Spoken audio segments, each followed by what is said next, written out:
سورہ number 15 chapter 15 سورہ الحجر. ہجر ویلی. سورہ الحجر کی آیات 99 ہیں. سورہ الحجر کی پہلی 10 آیات آیت 1 سے آیت 10 تک کا ترجمہ پیش کیا جاتا ہے اور سارے کا سارا ترجمہ بریکٹ سمیت پڑھا جائے گا. بریکٹ اس لیے تاکہ ترجمہ مزید قابل فہم ہو سکے. سورہ الحجر آیت 1 سے 10 تک کا ترجمہ پیش کیا جاتا ہے. بسم اللہ الرحمن الرحیم. اللہ کے نام سے جو سنورنے والوں کی مرحلہ وار اور قدم بقدم مدد و رہنمائی کرتے ہوئے انہیں ان کے کمال تک لے جانے والا ہے. وہ یہ آگاہی دے رہا ہے کہ الف لام را. الف یعنی اللہ، لام یعنی علیم، رے را یعنی رحیم. یعنی اللہ وہ جو لام محدود علم والا ہے اور سنورنے والوں کی قدم بقدم مدد و رہنمائی کرتے ہوئے انہیں ان کے کمال تک لے جانے والا ہے. یہ اس کا فرمان ہے کہ یہ سچائیاں اور احکام و قوانین اس ضابطۂ حیات کے ہیں، یعنی قرآن کے ہیں جو واضح حقائق رکھنے والا ہے. اکثر ایسا ہوتا ہے کہ غور و فکر نہ کرنے والے سب کچھ گنوا کر پچھتاتے رہتے ہیں. اسی طرح جو کافر ہیں، یعنی وہ لوگ جنہوں نے نازل کردہ سچائیوں اور احکام و قوانین کو تسلیم کرنے سے انکار کر کے سرکشی اختیار کر رکھی ہے، وہ آرزو کریں گے کہ کتنا اچھا ہوتا کہ وہ مسلمان ہو گئے ہوتے. مگر تم اس وقت انہیں ان کے حال پر چھوڑ دو کہ وہ حیوانی سطح پر کھائیں پئیں اور دنیا کی زندگی سے فائدہ اٹھا لیں، اور ان کی لمبی چوڑی آرزوئیں انہیں غفلت میں مبتلا کر کے اللہ کے احکام سے دور رکھیں گی. لیکن وہ وقت دور نہیں جب انہیں اپنے غلط راستے کے انجام کا علم ہو جائے گا. اور ان سے پہلے بھی ہم نے کسی بستی کو اس کی مہلت کا وقفہ پورا ہونے سے پہلے تباہ نہیں کیا، کیونکہ یہ متعین طور پر لکھا گیا ہوتا ہے اور یہ قانون کوئی ڈھکا چھپا نہیں ہے کہ جاننے والوں کو اس کا علم نہ ہو سکے. اور اللہ کا یہ قانون مہلت اس قدر اٹل ہے کہ کوئی امت نہ اپنے وقت مقررہ سے پہلے تباہ ہو سکتی ہے اور نہ ہی اس کے بعد زندہ رہ سکتی ہے. اور نازل کردہ حقائق سے انکار کرنے والے کہتے ہیں کہ اے وہ جس شخص پر یہ ذکر یعنی قرآن نازل کیا گیا ہے، یقیناً اسے جنون ہے. اور وہ کہتے ہیں کہ اے محمد، اگر تم اپنے دعویٰ میں سچوں میں سے ہو تو ایسا کیوں نہیں کرتے کہ فرشتوں کو ہمارے سامنے لے آؤ. لیکن اے رسول، انہیں آگاہ کر دو کہ ہم فرشتوں کو یوں ہی نازل نہیں کیا کرتے.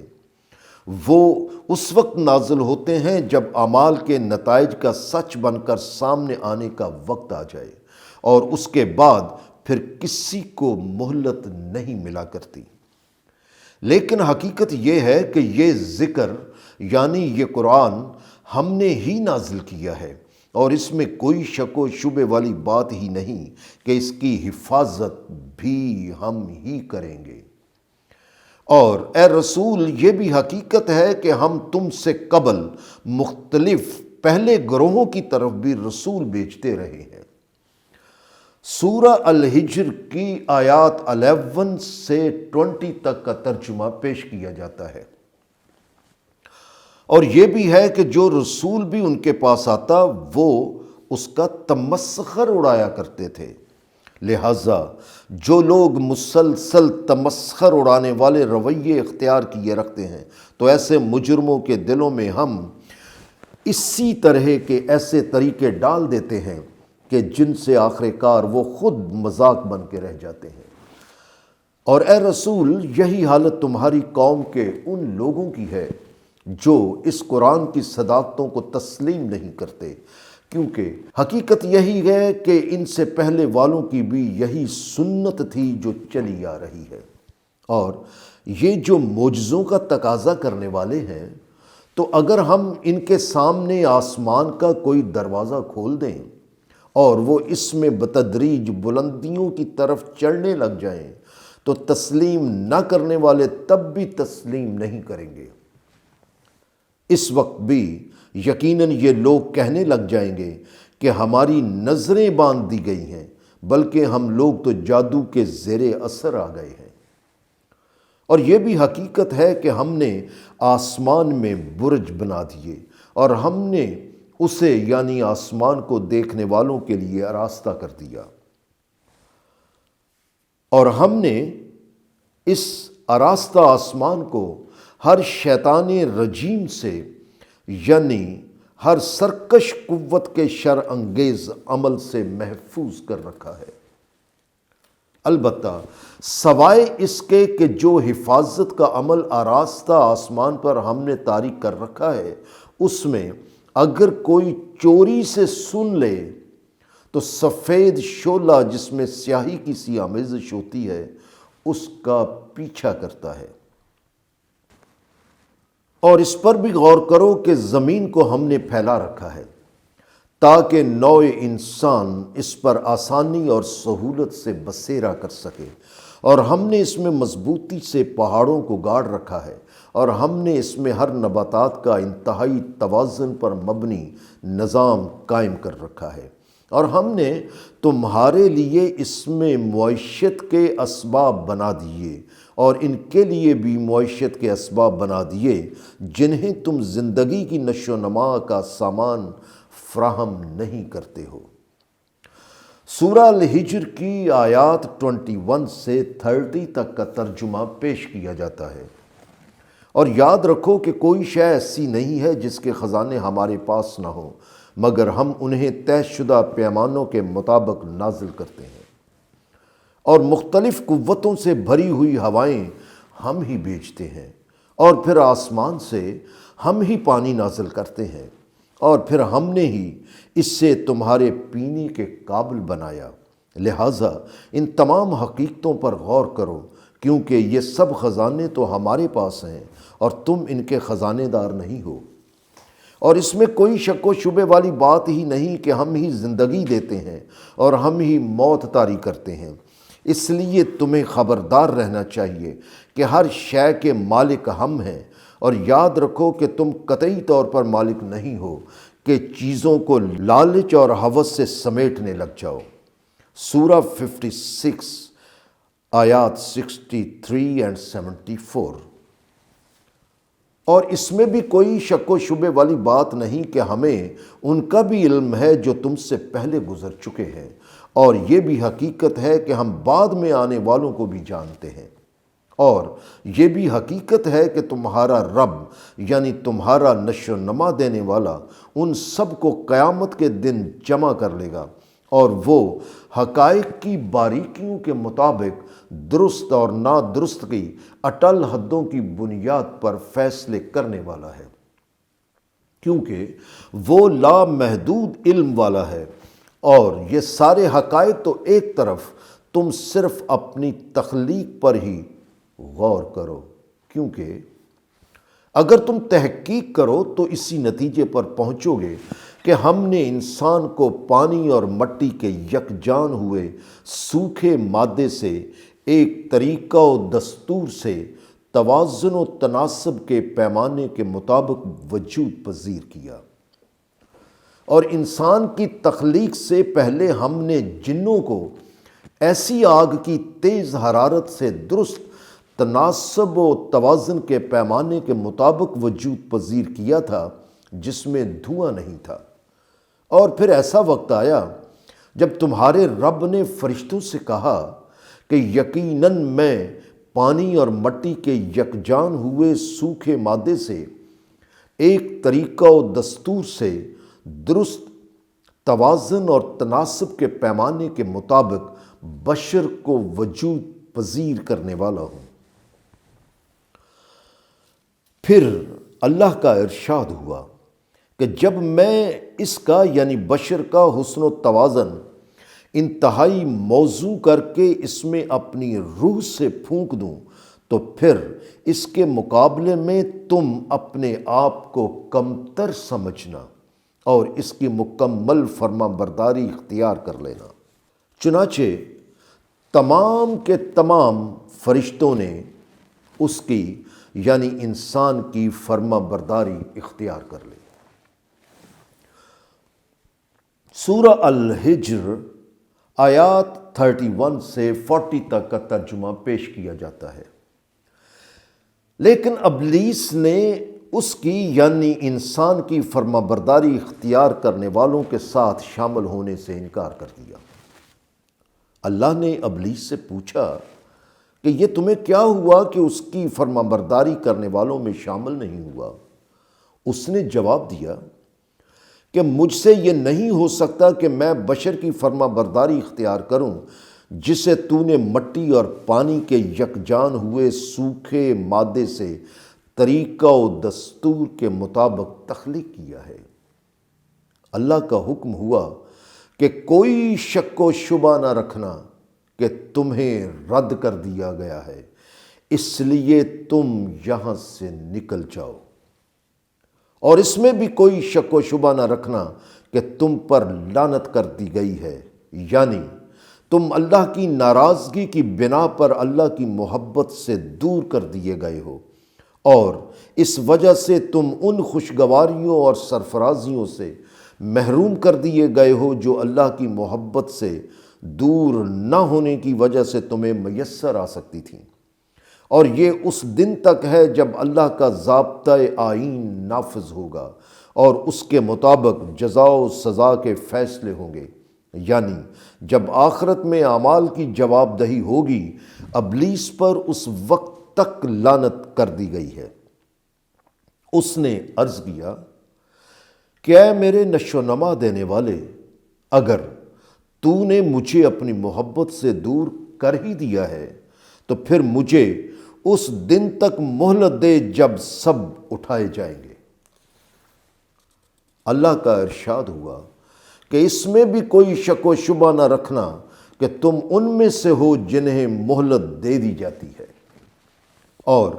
تمہیں جو مہلت دی گئی ہے تو یہ ایک ایسے دن تک ہوگی جس کا وقت مقرر کیا جا چکا ہے۔ ابلیس نے عرض کیا کہ اے پروردگار، میرے اس عمل کے نتیجے میں جو تو نے مجھے اپنی محبت سے محروم کر کے تباہ و برباد کر دیا ہے، تو میں بھی ایسا ضرور کروں گا کہ زمین میں ایسی خوش نمائیاں لاؤں گا کہ جن پر عمل کرنے کے نتیجے میں یہ سب تیری محبت سے محروم ہو کر تباہ و برباد ہو جائیں گے۔ البتہ ان میں سے سوائے وہ لوگ جنہوں نے خالصتاً تیری پرستش و اطاعت اختیار کر رکھی ہوگی تو ان پر میرا زور نہیں چلے گا۔ سورہ الحجر کی آیات 41 سے 50 تک کا ترجمہ پیش کیا جاتا ہے۔ اللہ کا ارشاد ہوا کہ ہاں،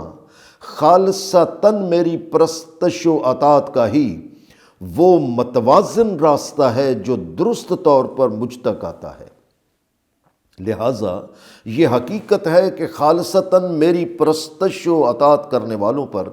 تمہارا کوئی زور نہیں چلے گا، البتہ اس سلسلے میں تمہارا زور صرف ان پر ہوگا جو بھٹک گئے ہوں گے اور انہوں نے تمہاری پیروی اختیار کر رکھی ہوگی۔ مگر یہ بھی حقیقت ہے کہ ایسے سب لوگوں کے لیے جہنم کا وعدہ کر لیا گیا ہے، اور یہ جہنم ان سب کے لیے ایک جیسی ہوگی، مگر اس تک پہنچنے کے راستے 7 ہیں، یعنی کئی راستے ہیں، اور تمام راستوں میں سے ہر گروہ کا الگ راستہ ہوگا جہاں سے وہ تباہی کے جہنم میں داخل ہوگا۔ ان کے برعکس اس میں بھی کوئی شک و شبے والی بات نہیں کہ وہ لوگ جو تباہ کن نتائج سے بچنے کے لیے اللہ کے احکام و قوانین سے چمٹے رہے ہوں گے تو وہ ایسی جنتوں میں رہیں گے جہاں حسین چشمے ہوں گے۔ اور ان سے کہا جائے گا کہ تم ان جنتوں میں داخل ہو جاؤ اور یہاں تمہارے لیے کوئی خوف نہیں اور کوئی مصیبت نہیں اور امن و اطمینان ہے۔ اور ان جنتوں میں جانے والے افراد کی ایک دوسرے کے لیے جس قدر بھی سینوں میں کدورت ہوگی وہ ہم ساری باہر کھینچ لیں گے، اور وہ بھائیوں کی طرح دل کھول کر ایک دوسرے کے سامنے مسندوں پر بیٹھے ہوں گے۔ انہیں وہاں نہ کوئی مصیبت چھو سکے گی اور نہ وہاں سے وہ نکالے جائیں گے۔ لہٰذا اے رسول، میری پرستش و اطاعت کرنے والوں کو بتلا دو کہ اس میں کوئی شک و شبہ نہ کریں کہ میں ہی محفوظ کر لینے والا ہوں اور سنورنے والوں کی قدم بقدم مدد و رہنمائی کرتے ہوئے انہیں ان کے کمال تک لے جانے والا ہوں۔ اور اے رسول، اس حقیقت سے بھی آگاہ کر دو کہ میرا عذاب وہ ہے جو الم انگیز ہے۔ سورہ الحجر کی آیات 51 سے 60 تک کا ترجمہ پیش کیا جاتا ہے۔ اس کی ابتدا جس طرح ہوئی اس کے لیے انہیں ابراہیم کے ہاں آنے والے مہمانوں کی بات سناؤ۔ جب وہ مہمان ابراہیم کے پاس آئے تو انہوں نے کہا، ہم تمہاری سلامتی چاہنے والے ہیں۔ ابراہیم نے جواب دیا کہ تم اجنبی لوگ ہو، اس لیے مجھے تم سے کچھ اندیشہ ہے۔ انہوں نے کہا، آپ کے لیے اندیشے اور خطرے کی کوئی بات نہیں۔ حقیقت یہ ہے کہ ہم آپ کو ایک ایسے بیٹے کی خوشخبری دیتے ہیں جو صاحب علم ہوگا۔ ابراہیم نے کہا، تم مجھے بیٹے کی خوشخبری دیتے ہو، حالانکہ اب میں بوڑھا ہو چکا ہوں، مگر تم مجھے یہ خوشخبری کس بات کی بنیاد پر دیتے ہو؟ انہوں نے کہا، ہم آپ کو بالکل سچی خوشخبری دیتے ہیں، لیکن آپ ان میں سے نہ ہو جائیں جو مایوس ہو جاتے ہیں۔ ابراہیم نے کہا، اپنے رب کی رحمت سے سوائے گمراہوں کے اور کون مایوس ہو سکتا ہے؟ بہرحال ابراہیم نے کہا کہ یہ بتاؤ کہ تم جو بھیجے ہوئے آئے ہو تو وہ کون سی مہم ہے جس کے لیے تم مامور ہو؟ انہوں نے کہا کہ حقیقت یہ ہے کہ ہم ایک مجرموں کی قوم کی طرف بھیجے گئے ہیں، اور یہ مجرموں کی قوم لوط کی ہے جو ساری کی ساری تباہ کر دی جائے گی، سوائے ان لوگوں کے جو لوط کے پیروکار ہیں، اور ہم انہیں یقیناً بچا لیں گے، حتیٰ کہ لوط کے اپنے گھرانے کے لوگوں میں سے اس کی بیوی بھی تباہ ہو جائے گی، کیونکہ اس کے متعلق ہمارا اندازہ یہی ہے کہ وہ لوط کے ساتھ نہیں جائے گی، اور یقیناً وہ مجرموں کے ساتھ پیچھے رہ جانے والوں میں سے ہوگی۔ سورہ الحجر کی آیات 61 سے 70 تک کا ترجمہ پیش کیا جاتا ہے۔ بہرحال جب وہ بھیجے ہوئے لوط اور اس کے پیروکاروں کے پاس آئے تو لوط نے ان سے کہا کہ حقیقت یہ ہے کہ تم لوگ ناآشنا سے لگتے ہو۔ انہوں نے کہا، یہ ٹھیک ہے کہ ہم یہاں کے رہنے والے نہیں ہیں، لیکن ہم تمہارے پاس وہ بات لے کر آئے ہیں جس کے بارے میں یہ شک کرتے رہتے ہیں اور تمہیں کہتے رہتے ہیں کہ وہ عذاب کب آئے گا جس کی تم ہمیں دھمکی دیتے رہتے ہو۔ چنانچہ ہم اس تباہی کو ایک ٹھوس حقیقت بنا کر ان کے سامنے لانے کے لیے آئے ہیں، اور ہم بالکل سچ کہتے ہیں کیونکہ ایسا ہو کر رہے گا۔ لہٰذا جو لوگ تمہارا ساتھ دینے والے ہیں انہیں لے کر کچھ رات گئے یہاں سے نکل جاؤ، آگے آگے انہیں جانے دو اور ان کے پیچھے پیچھے تم خود چلو، کیونکہ خطرہ کے وقت رہنما کو سب کے بعد جانا چاہیے، اور یہاں سے یوں نکل جاؤ کہ پھر تم میں سے کوئی پیچھے مڑ کر بھی نہ دیکھے، اور چلے جاؤ جیسے کہ تمہیں حکم دے دیا گیا ہے۔ اور ہم نے اس طرح لوط کو اپنے فیصلے سے آگاہ کر دیا کہ صبح ہوتے ہی اس قوم کی جڑ کٹ جائے گی۔ اور ادھر یہ باتیں ہو رہی تھیں، اور ادھر جب بستی کے لوگوں کو ان نئے آنے والوں کی اطلاع ملی تو وہ خوشیاں مناتے ہوئے آ پہنچے۔ لوط نے ان سے کہا کہ یہ حقیقت ہے کہ یہ لوگ میرے مہمان ہیں، لہٰذا تم ان سے کوئی نازیبا حرکت کر کے مجھے رسوا نہ کرو، اور تباہ کن نتائج سے بچنے کے لیے اللہ کے احکام پر چلو اور میرے لیے ذلت کا سبب مت بنو۔ انہوں نے لوط سے کہا کہ کیا ہم نے تمہیں منع نہیں کیا تھا کہ تم سارے جہان کے خیرخواہ مت بنو؟ اور اب اگر تم وہی کچھ کرو گے جس سے ہم تمہیں منع کرتے ہیں تو پھر اس کا خمیازہ بھی بھگتو۔ سورہ الحجر کی آیات 71 سے 80 تک کا ترجمہ پیش کیا جاتا ہے۔ اس پر لوط نے ان سے کہا کہ اس کا یہ مطلب نہیں کہ تم اپنی ناجائز حرکتوں کے غلام بن کر انسانوں کو ذلیل کرتے پھرو، اس لیے یہ تمہاری عورتیں جو ایک طرح سے میری بیٹیاں ہیں، تو اگر تم نے کچھ کرنا ہے تو ان سے نکاح کر لو۔ اس مقام پر ان اجنبی مہمانوں نے لوط سے کہا کہ تمہاری زندگی کی قسم، یہ لوگ تمہاری ایک نہیں سنیں گے، اور کیا آپ دیکھ نہیں رہے کہ یہ لوگ واقعی اپنی بدمستیوں میں کس طرح مدہوش ہوئے جاتے ہیں؟ قصہ مختصر، پھر ان لوگوں کو سورج نکلتے ہی ایک ہولناک آواز نے اپنی گرفت میں لے لیا، اور ہم نے ان پر پکی ہوئی مٹی کے کھنگروں کی ایسی بارش کی کہ ساری بستی کو ہم نے تہہ و بالا کر کے رکھ دیا۔ لہٰذا اے نوع انسان، اس واقعہ میں کوئی شک و شبہ نہ رکھنا، اور وہ لوگ جو فہم و فراست والے ہیں تو ان کے لیے اس میں سبق سیکھنے کے لیے بہت سے حقائق ہیں۔ اور تحقیق کرنے والے جانتے ہیں کہ قوم لوط کی بستی کسی ایسے مقام پر نہیں تھی کہ جہاں کسی کو اس کا علم نہ ہو، بلکہ وہ اس راستہ پر واقع تھی جہاں آمد و رفت کا سلسلہ قائم ہے۔ اور تحقیق کرنے والے یہ بھی جانتے ہیں کہ جو اہل ایمان ہیں، یعنی جو نازل کردہ سچائیوں اور احکام و قوانین کو تسلیم کر کے مطمئن اور بے خوف ہو جاتے ہیں، تو ان کے لیے اس میں ایسے حقائق ہیں جن کی وجہ سے وہ اللہ کے احکام و قوانین کی خلاف ورزیوں سے آگاہ رہتے ہیں۔ اور اے رسول، اب انہیں ایک اور قوم کی تباہی سے آگاہ کرو جو اس طرح سے ہے، جس میں کوئی شک و شبہ نہ کرنا کہ ایکا کے باشندے طے شدہ حقوق کو کم کر کے یا ان سے انکار کر کے زیادتی و بے انصافی کرنے کے مجرم تھے، یعنی ظالم تھے۔ چنانچہ ہم نے ان سے ان کے ظلم کا انتقام لے لیا، اور تحقیق کرنے والے جانتے ہیں کہ یہ دونوں بستیاں، یعنی قوم لوط کی بستی اور ایکا والوں کی بستی، عام شاہراہ پر واقع ہے۔ اور تحقیق کرنے والے جانتے ہیں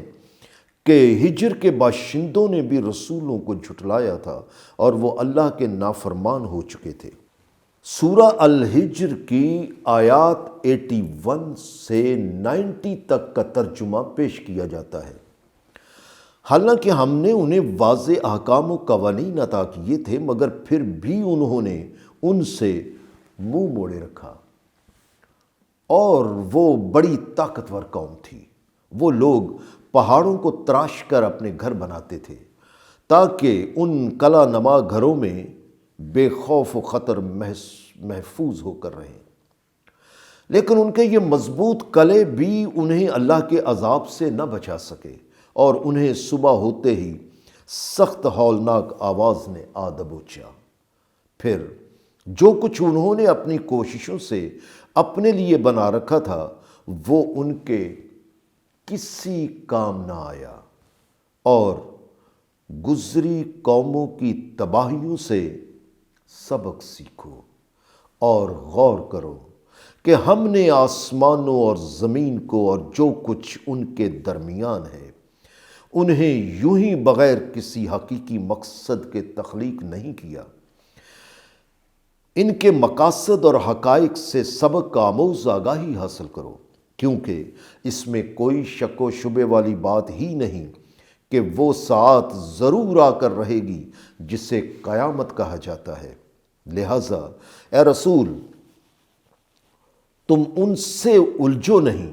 اور درگزر کرتے ہوئے نازل کردہ حقیقتوں کا پیغام دیتے رہو اور نہایت حسین طریقے سے اپنا کام جاری رکھو۔ اور حقیقت تو یہ ہے کہ یہ تمہارا پروردگار ہی ہے جو سب کچھ تخلیق کرنے والا ہے، کیونکہ وہ لامحدود علم کا مالک ہے۔ اور تم تحقیق کر کے دیکھ لو تو اسی نتیجے پر پہنچو گے کہ ہم نے تمہیں متعدد ایسے واقعات، حقائق، صداقتیں اور احکام و قوانین عطا کیے ہیں جو یکے بعد دیگرے بار بار اپنے آپ کو دہراتے اور اپنے متضاد کو آمنے سامنے لا کر حقیقت کو واضح کرنے والے ہیں، اور وہ یہ مجسم صورت میں قرآن عظیم ہے۔ لہٰذا تباہ شدہ قوموں کی تباہی اور قرآن کی آگاہی عطا ہو جانے کے بعد اے اہل ایمان، تم اس ساز و سامان کی طرف نگاہ اٹھا کر بھی نہ دیکھو جو ہم نے اللہ کی دی گئی آگاہی کے خلاف چلنے والوں میں سے مختلف طبقات کو دے رکھا ہے، تاکہ وہ آزمائے جائیں کہ کیا وہ ان فراوانیوں کے باوجود اللہ کی طرف لوٹتے ہیں یا نہیں۔ اس لیے اے رسول، اپنے آپ کو ان کے غم میں مبتلا نہ کرو کہ یہ تباہیوں سے بچنے کے لیے صحیح راستہ کیوں نہیں اختیار کرتے۔ لہٰذا اب تم ان لوگوں کو جو ایمان لاتے جاتے ہیں انہیں اپنے بازوؤں کے نیچے سمیٹتے جاؤ اور ان کی نازل کردہ احکام کے مطابق تربیت کرتے جاؤ، اور فریق مخالف سے کہتے رہو کہ کوئی شک و شبہ نہ رکھو کہ میں تمہیں تمہاری غلط روش کے تباہ کن نتائج سے کھلے طور پر آگاہ کر رہا ہوں، اور ان کو بتاؤ کہ بچو اس عذاب سے جو ہم نے اللہ کے دین کو مختلف فرقوں میں تقسیم کرنے والوں پر نازل کیا۔ سورہ الحجر کی آیات 91 سے 99 کا ترجمہ پیش کیا جاتا ہے۔ اور یہ بھی اعلان کر دو کہ جن لوگوں نے قرآن کو ٹکڑے ٹکڑے کر ڈالا، اور یہ بھی اعلان کر دو کہ جن لوگوں نے قرآن کو ٹکڑے ٹکڑے کر ڈالا ہے، یعنی کچھ کو مانا اور کچھ کو نہ مانا، تو تمہارے پروردگار کی قسم، یعنی اللہ یہ سب کچھ دیکھ رہا ہے کہ ان سب سے ان کے اس طرح کے رویوں کی باز پرس ضرور ہوگی، اور اس سلسلے میں وہ جو کچھ بھی کرتے رہے تو اس کے بارے میں انہیں جواب دہی کا سامنا کرنا پڑے گا۔ لہٰذا اے رسول، جن باتوں کا تمہیں حکم دیا گیا ہے وہ ان سے صاف صاف کہہ دو، اور جو لوگ مشرک ہیں تو ان سے منہ پھیرے رکھو، اور اس میں کوئی شک و شبے والی بات ہی نہیں کہ جو لوگ تمسخر اڑانے والے ہیں تو انہیں سزا دینے کے لیے ہم ہی آپ کی طرف سے کافی ہیں۔ اور جو لوگ اللہ کے ساتھ کوئی دوسرے ایسے خدا بناتے ہیں جن کی وہ پرستش اور اطاعت کرتے ہیں تو انہیں بہت جلد اپنا انجام معلوم ہو جائے گا۔ اور حقیقتاً ہمیں علم ہے کہ قرآن کی آگاہی کے خلاف جو یہ مخالفین کہتے رہتے ہیں تو اس سے تمہارے احساسات کو سخت تکلیف پہنچتی ہے، لیکن تم ان باتوں کی پرواہ نہ کرو، کیونکہ یہ تو چاہتے ہیں کہ تمہیں الجھا کر تمہاری جد و جہد کا رخ بدل دیں۔ لہٰذا تم اپنے پروردگار کی تحسین و ستائش کرتے ہوئے اپنی جد و جہد تیز کر دو، اور جو اللہ کے احکام و قوانین کی مکمل فرما برداری کرنے والے ہیں ان میں شامل رہو، اور اپنے رب کی ہی پرستش و اطاعت کرتے رہو، حتیٰ کہ وہ یقینی بات تمہارے سامنے آ جائے جس کے مطابق باطل مٹ جائے گا اور نازل کردہ حقائق یعنی قرآن نافذ ہو جائے گا۔ سورہ 61 کی آیات 8 اور 9۔ سورہ ہجر کی تمام آیات 99 تک کا ترجمہ بریکٹوں سمیت پیش کر دیا گیا۔ بریکٹ اس لیے تاکہ ترجمہ مکمل طور پر قابل فہم رہے۔ سورہ نمبر 16، سورہ نحل، چیپٹر 16، سورہ نحل دا بی، شہد کی مکھی دا بی۔ سورہ نحل کی کل آیات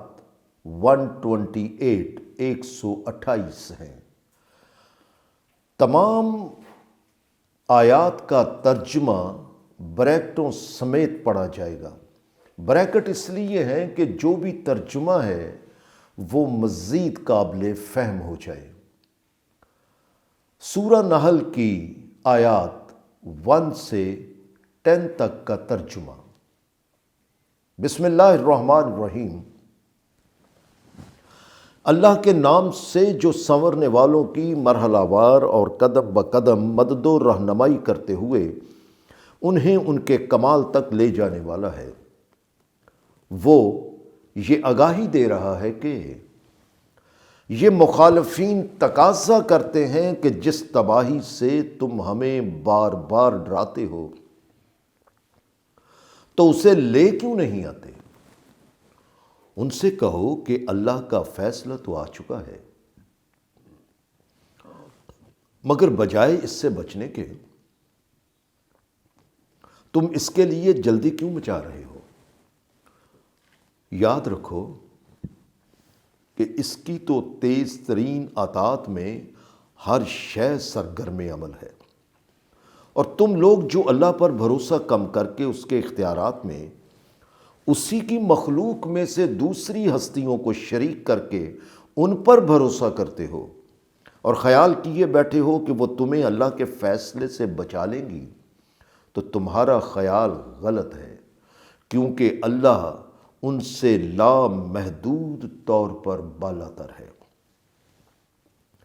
اسی لیے وہ اپنے بندوں میں سے جس کی طرف مناسب سمجھتا ہے اپنے حکم سے فرشتوں کے ساتھ روح نازل کرتا ہے جو اللہ کا پیغام لیے ہوتے ہیں، تاکہ اے رسول تم لوگوں کو آگاہ کر دو کہ اللہ کے سوا کوئی اور پرستش و اطاعت کے قابل نہیں۔ اس لیے تباہ کن نتائج سے بچنے کے لیے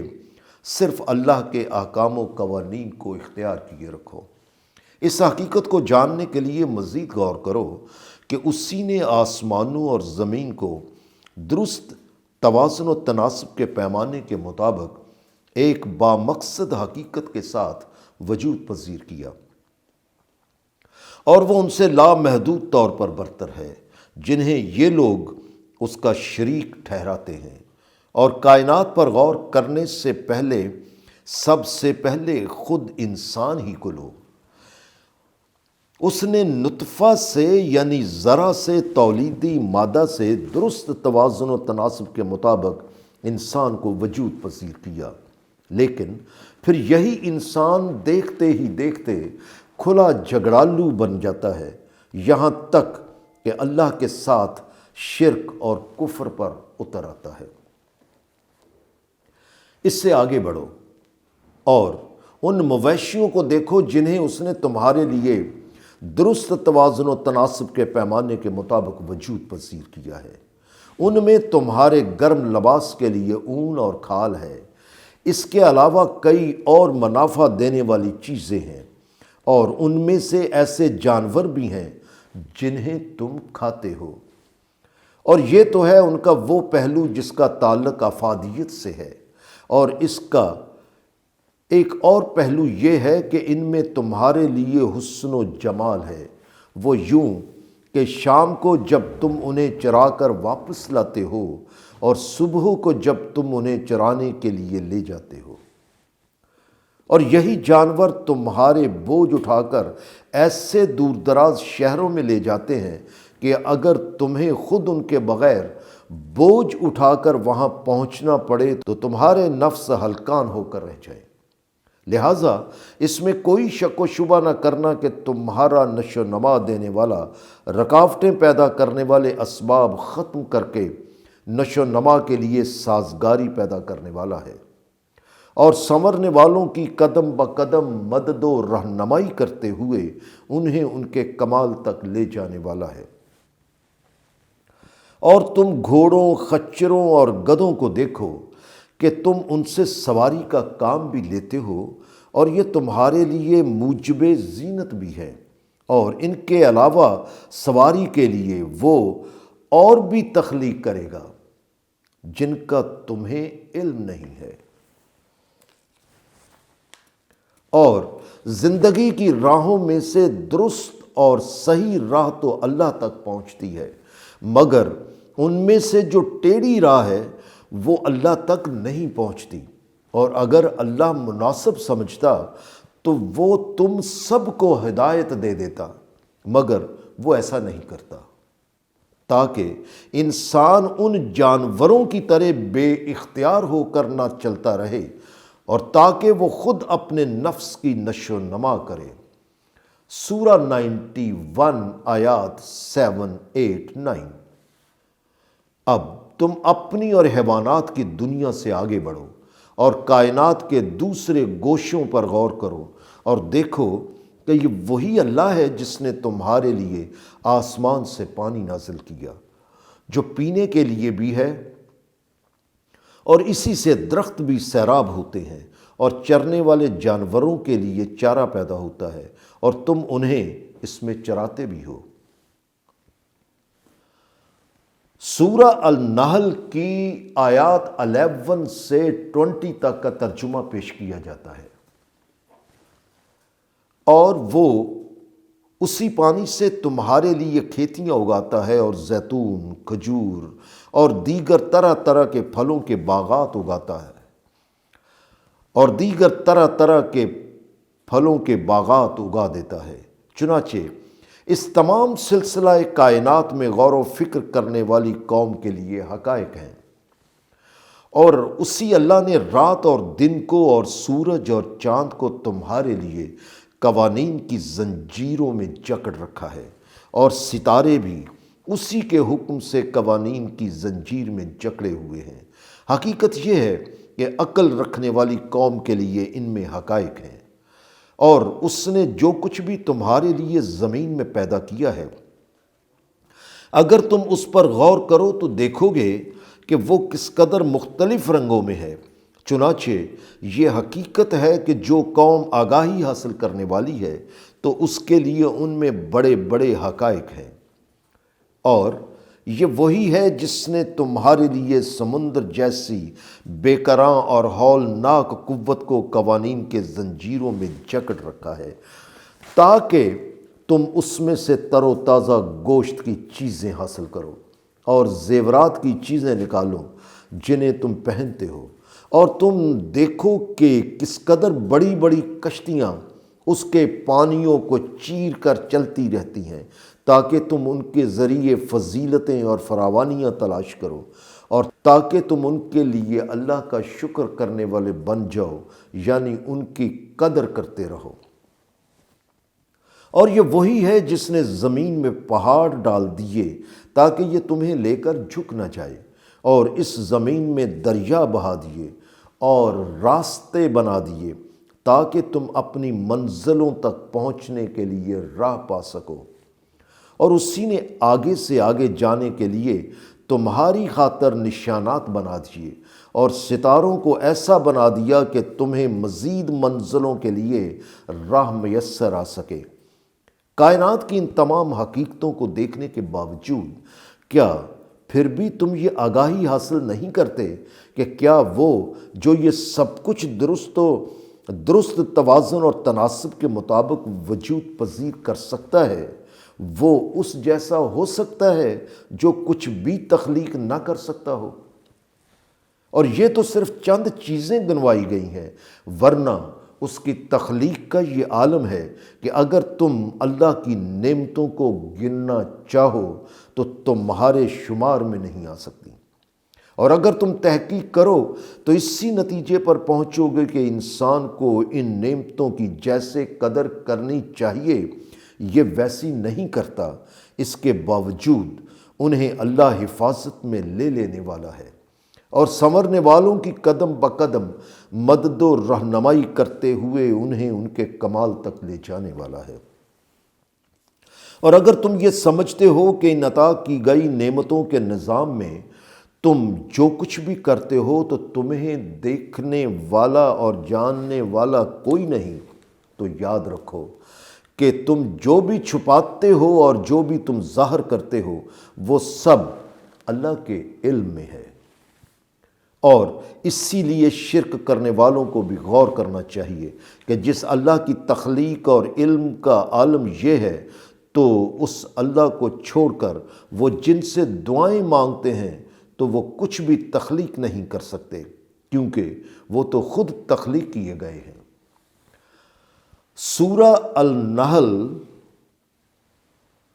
کی آیات 21 سے 30 تک کا ترجمہ پیش کیا جاتا ہے۔ ان لوگوں کی حالت یہ ہے کہ زندہ انسانوں یا بے جان اشیاء سے ہی نہیں بلکہ جن سے دعائیں اور مرادیں مانگتے ہیں تو وہ مردے ہیں، وہ زندہ نہیں ہیں، اور انہیں تو اس کا بھی شعور نہیں کہ وہ خود کب اٹھائے جائیں گے۔ لہٰذا اس حقیقت کو اچھی طرح سمجھ لو کہ کائنات میں ایک ہی ہستی ایسی ہے جس کا اقتدار اور اختیار ہے اور جس کا تمہیں حکم ماننا ہے، اور یہ الہ یعنی اللہ یکتا ہے جس کی کوئی مثال اور نظیر پیش نہیں کی جا سکتی۔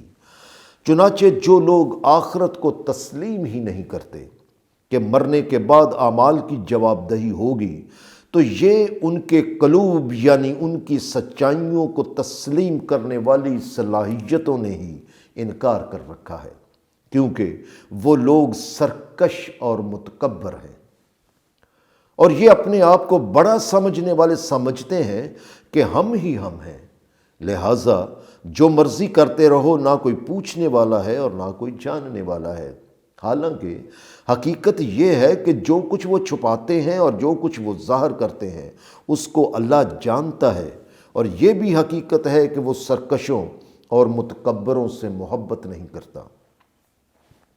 اور جب ان سے کہا جاتا ہے کہ تم ذرا اس پر غور کرو جو تمہارے رب نے نازل کیا ہے یعنی قرآن، تو بجائے اللہ کے سامنے عاجزی اختیار کرنے کے وہ کہہ دیتے ہیں کہ یہ سب اگلے لوگوں کی کہانیاں ہیں۔ یہ کہہ کر یہ لوگ خود بھی غلط بات کرتے ہیں اور ان کی دیکھا دیکھی کئی دوسرے بھی ایسی بات کرتے ہیں۔ لہٰذا یہ ہیں وہ لوگ جو قیامت کے دن نہ صرف اپنے اعمال کا پورا بوجھ اٹھائے ہوئے ہوں گے بلکہ ان لوگوں کے اعمال کا بوجھ کا کچھ حصہ بھی اٹھائیں گے جنہیں یہ بغیر علم کے گمراہ کرتے رہے ہیں۔ لہٰذا پورے ہوش و حواس سے سن رکھو کہ کس قدر برا ہے وہ بوجھ جسے یہ لوگ اپنے اوپر لادے جا رہے ہیں۔ لیکن جو کچھ یہ لوگ کر رہے ہیں کوئی نئی بات نہیں، کیونکہ تم تحقیق کر کے دیکھ لو تو اسی نتیجے پر پہنچو گے کہ ان سے پہلی قوموں کے لوگوں نے بھی اسی قسم کی چالیں اختیار کی تھیں، جس کا نتیجہ یہ ہوا کہ ان پر اللہ کا عذاب آ گیا اور ان کی چالوں کی عمارت کو بنیادوں ہی سے تباہ کر کے رکھ دیا گیا، اور اس کی چھت ان کے اپنے اوپر ہی آ گری، یعنی وہ اپنی چالوں کے شکنجے میں آ کر رہ گئے۔ لیکن ان پر یہ عذاب وہاں سے آ پہنچا جہاں سے یہ ان کے وہم و گمان میں بھی نہ تھا۔ چنانچہ قیامت کے دن جو کچھ ان لوگوں کے ساتھ ان کے شرک اور کفر کی وجہ سے ہوا، وہی کچھ ہر ایسے شخص اور قوم کے ساتھ ہوگا جو شرک اور کفر کرتی رہنے والی ہوگی۔ لہٰذا قیامت کے دن اللہ انہیں رسوا کر دے گا اور پوچھے گا، کہاں ہیں وہ جنہیں مجھ جیسا جان کر تم مجھ پر بھروسہ کم کر کے میرے اختیارات میں انہیں شریک کیا کرتے تھے اور ان کے بارے میں تم اہل ایمان سے جھگڑا کیا کرتے تھے، اور وہ لوگ جنہیں علم دیا گیا ہے کہیں گے کہ اس میں کوئی شک و شبے والی بات ہی نہیں کہ آج ان لوگوں کے لیے رسوائی اور بربادی ہے جنہوں نے نازل کردہ سچائیوں اور احکام و قوانین سے انکار کر کے سرکشی اختیار کر رکھی ہے۔ شرک کرنے والے یا کفر کرنے والے یہ سمجھتے ہیں کہ ہم شرک کر کے یا کفر کر کے کسی پر ظلم نہیں کرتے، حالانکہ وہ اپنے نفسوں پر ظلم کر رہے ہوتے ہیں، کیونکہ یہ ان کے نفسوں کا حق تھا کہ شرک اور کفر جیسے گناہوں سے انہیں محفوظ کر کے نازل کردہ احکام کے مطابق ان کی نشو و نما کی جاتی تاکہ وہ بامراد اور کامیاب ہو جاتے۔ سورہ 91 آیات 7 اور 10۔ آیات 7-10۔ چنانچہ ایسے لوگوں کے جب زندگی کے دن پورے ہو جاتے ہیں اور فرشتے ان کے سامنے آ کھڑے ہوتے ہیں تو وہ اپنی اطاعت و فرما برداری کا اظہار کرتے ہوئے کہتے ہیں کہ ہم کوئی برائی نہیں کیا کرتے تھے۔ جواب ملے گا کہ ہاں یقیناً اللہ کو تمہارے ہر اس عمل کا علم ہے جو تم کیا کرتے تھے، لہٰذا اب تم جہنم کے دروازوں سے داخل ہو جاؤ اور وہیں تمہیں ہمیشہ رہنا پڑے گا۔ چنانچہ تکبر کرنے والوں کے لیے یہ کس قدر برا ٹھکانہ ہے جہاں انہیں رہنا پڑے گا۔ اور ان کے برعکس جب یہی بات ان لوگوں سے پوچھی جاتی ہے جو تباہ کن نتائج سے بچنے کے لیے اللہ کے احکام و قوانین اختیار کیے رہتے ہیں کہ تمہارے رب نے کیا نازل کیا ہے، تو وہ کہہ اٹھتے ہیں کہ خیر، یعنی آسانیاں اور خوشگواریاں اور سرفرازیاں پیدا کرنے والی کتاب یعنی قرآن نازل کیا ہے۔ چنانچہ جو لوگ زندگی میں حسن و توازن پیدا کرنے کے لیے جد و جہد کرتے رہے تو ان کے لیے دنیا میں بھی حسین نتائج ہیں اور آخرت کا گھر تو یقیناً خیر ہوگا، اور آخرت کا گھر تو یقیناً خیر ہوگا، یعنی ایسا ٹھکانہ جو آسانی، خوشگواری اور سرفرازی کا باعث بنے گا۔ چنانچہ متقیوں کا گھر یعنی ایسے لوگوں کا گھر جو تباہ کن نتائج سے بچنے کے لیے اللہ کے احکام و قوانین کو اختیار کیے رہتے ہیں، نعمتوں سے لبریز ہوگا۔ سورہ النحل کی آیات 31 سے 40 تک کا ترجمہ پیش کیا جاتا ہے۔ اور وہاں ہمیشہ رہنے والی جنتیں ہوں گی جن میں وہ داخل ہوں گے اور جن میں ندیاں رواں ہوں گی، اور ان میں وہ جو کچھ بھی چاہیں گے انہیں میسر آئے گا، لہٰذا متقیوں کو اللہ اس طرح صلہ دیا کرتا ہے۔ بہرحال متقیوں کے لیے دنیا کی زندگی میں ابدی اطمینان تو ایک طرف، بلکہ ان پاکیزہ اور علائشوں سے پاک لوگوں کی زندگی کے دن جب ایسی حالت میں پورے ہو جاتے ہیں اور فرشتوں سے ان کا سامنا ہوتا ہے تو یہ ملائکہ انہیں امن و سلامتی کی خوشخبریاں دیتے ہوئے کہتے ہیں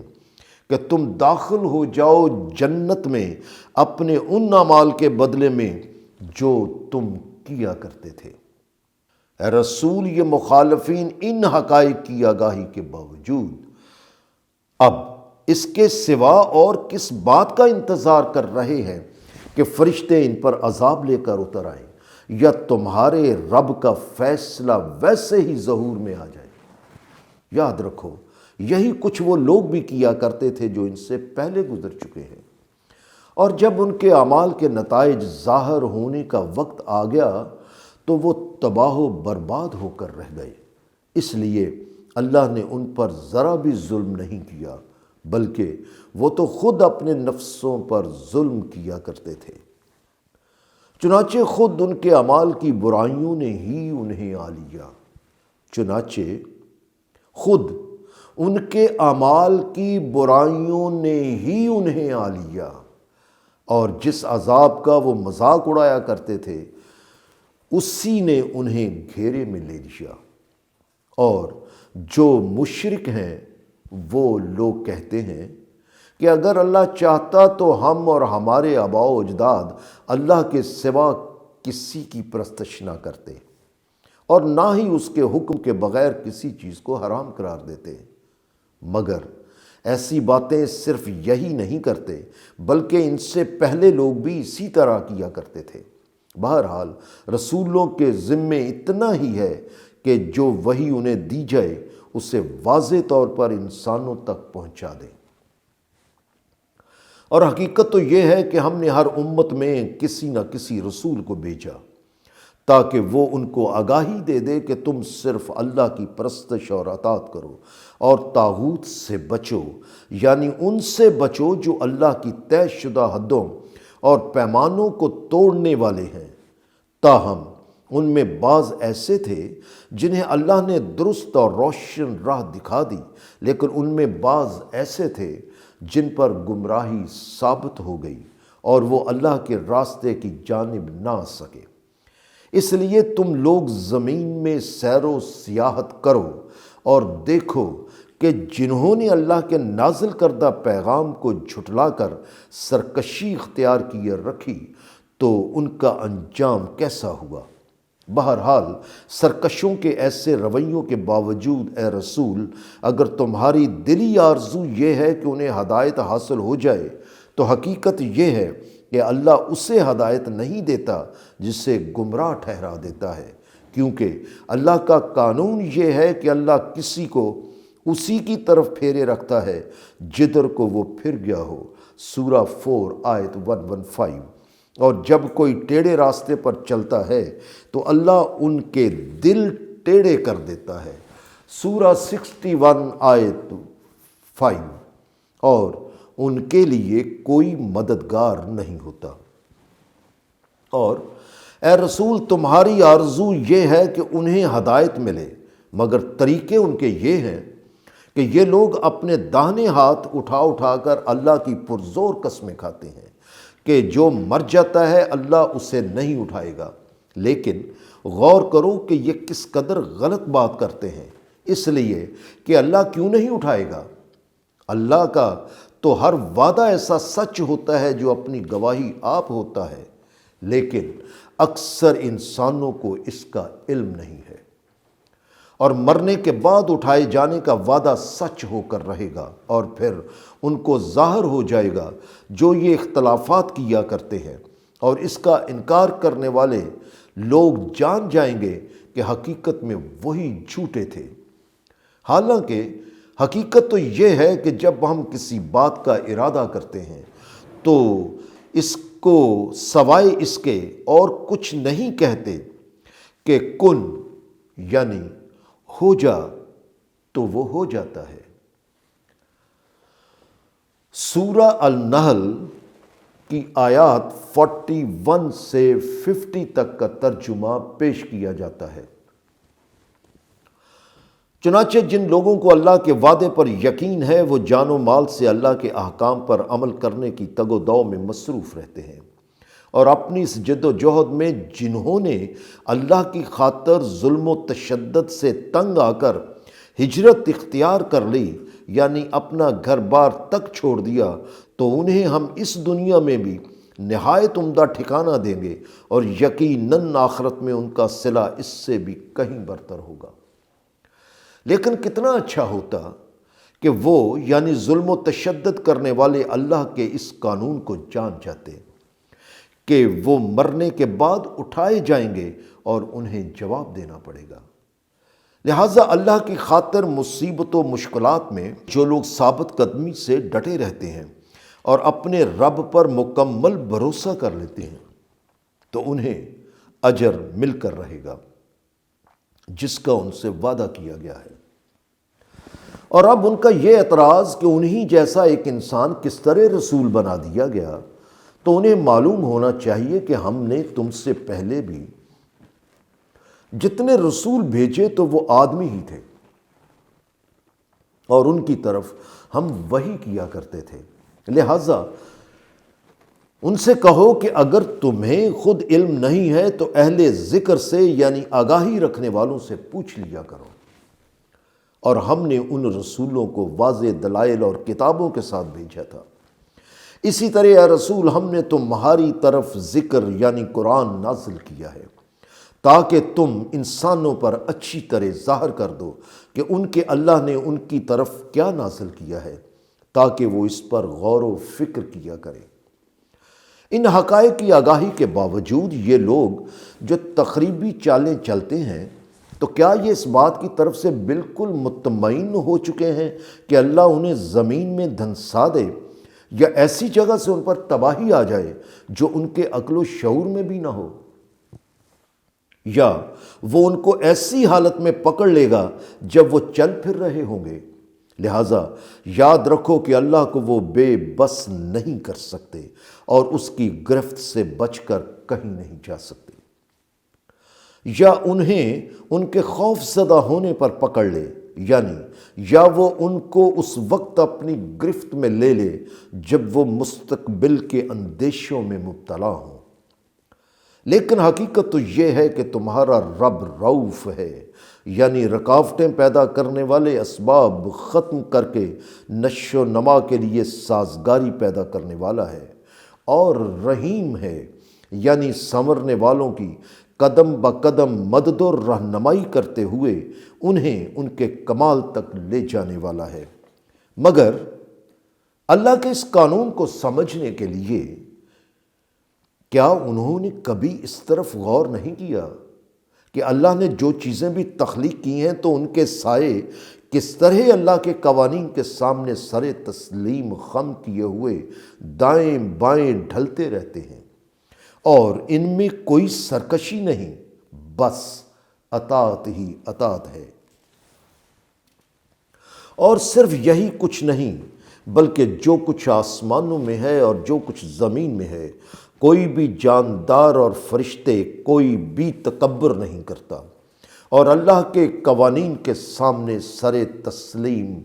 خم کیے ہوئے ہیں۔ وہ جانتے ہیں کہ سارا اختیار و اقتدار کس کا ہے، اس لیے وہ اپنے رب سے خائف رہتے ہیں، کیونکہ وہ ہر لحاظ سے ان سے اعلیٰ و برتر ہے، لہٰذا وہ اسی طرح سرگرم عمل ہیں جس طرح انہیں حکم کر دیا گیا ہے۔ سورہ النحل کی آیات 51 سے 60 تک کا ترجمہ پیش کیا جاتا ہے، اور جس اللہ کے قوانین کی ساری کائنات پابندی کر رہی ہے، اسی اللہ نے ارشاد کیا ہے کہ پرستش اور اطاعت کے لیے دو اللہ نہ بناؤ، کیونکہ اس میں کوئی شک و شبے والی بات ہی نہیں کہ وہی اللہ یکتا ہے، اس لیے تم مجھ ہی سے ڈرتے رہو، یعنی اللہ ہی سے ڈرتے رہو۔ اور اگر تم غور کرو تو اسی نتیجے پر پہنچو گے کہ جو کچھ آسمانوں اور زمین میں ہے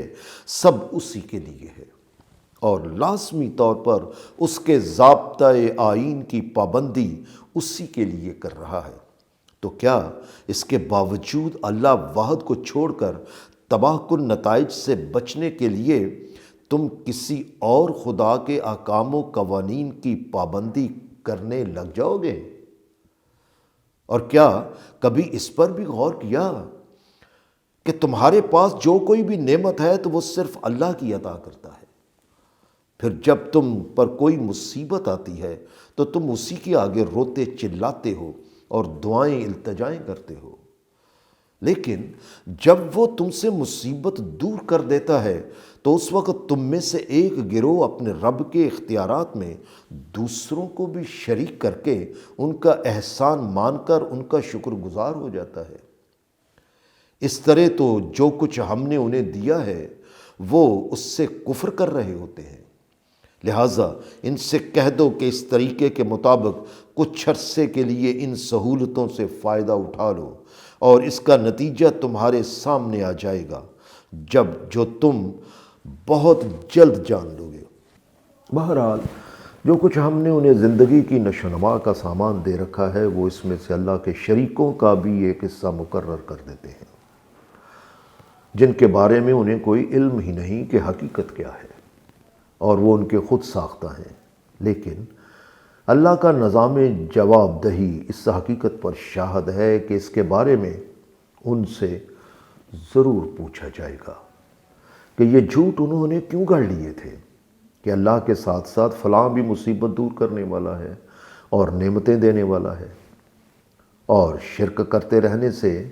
عقل کا یہ حال ہو جاتا ہے کہ شرک کرنے والے اپنے خود ساختہ عقیدوں کی وجہ سے بیٹیوں کو اللہ کے لیے تجویز کرتے ہیں، حالانکہ وہ تو ہر ضرورت سے پاک ہے اور وہ اپنے لیے جو ان کا دل چاہتا ہے تجویز کر لیتے ہیں، یعنی بیٹے اپنے لیے مقرر کر لیتے ہیں۔ اور ان کی حالت یہ ہے کہ جب ان میں سے کسی کو بیٹی کی خوشخبری دی جائے تو اس کا چہرہ سیاہ پڑنے لگ جاتا ہے اور وہ غم میں ڈوب جاتا ہے، یہاں تک کہ بیٹی کے پیدا ہونے کے بارے میں جو اسے خوشخبری دی گئی تو وہ اسے برائی کی خبر جان کر اس کی وجہ سے لوگوں سے چھپتا پھرتا ہے اور سوچتا ہے کہ بیٹی کو زندہ رکھ کر ہمیشہ کی ذلت برداشت کر لے یا اسے مٹی میں دفن کر کے اس ذلت سے نجات حاصل کر لے۔ لہٰذا پورے ہوش و حواس سے سن رکھو کہ کس قدر برا فیصلہ ہے یہ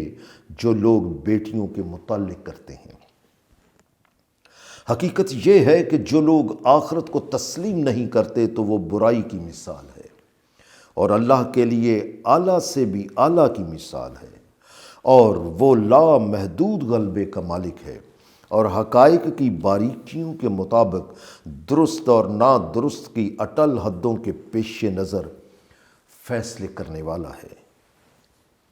سورہ النحل کی آیات 61 سے 70 تک کا ترجمہ پیش کیا جاتا ہے، اور اگر اللہ انسانوں کو ان کے ظلم کی وجہ سے گرفت کرنے پر آتا تو روئے زمین پر کوئی جاندار اس کی گرفت سے نہ بچ سکتا، لیکن اس نے ان سب کو ایک وقت مقررہ تک مہلت دے رکھی ہے، پھر جب ان کا وقت آ جائے گا تو وہ ایک ساتھ کے لیے بھی نہ پیچھے جا سکیں گے اور نہ آگے جا سکیں گے۔ اور وہ لوگ اللہ کے لیے ایسی چیزیں تجویز کرتے ہیں جنہیں وہ خود اپنے لیے پسند نہیں کرتے، اور ان کی زبانیں جھوٹ کہتی رہتی ہیں کہ ان کے لیے آخرت میں زندگی کی حسین حالتیں ہیں، حالانکہ ان کے لیے تو لازمی طور پر جہنم کی آگ ہے